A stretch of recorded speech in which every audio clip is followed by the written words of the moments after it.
my family does arranged marriages. And I know what you're thinking. That's crazy. It's 2025. We shouldn't be doing arranged marriages anymore.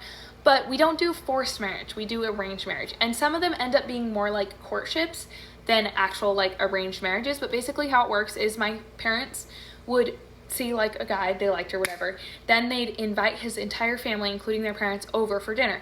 My parents would get to know their parents, I would meet his parents, and then like during the evening we would talk or whatever, and there would be a lot of like family events that we would hang out together as a family.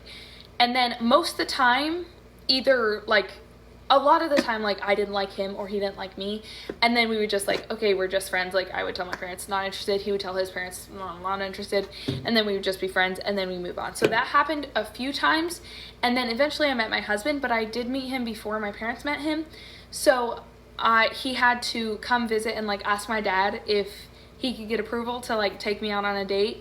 But my dad, after a 3-month interview process, no joke, said no.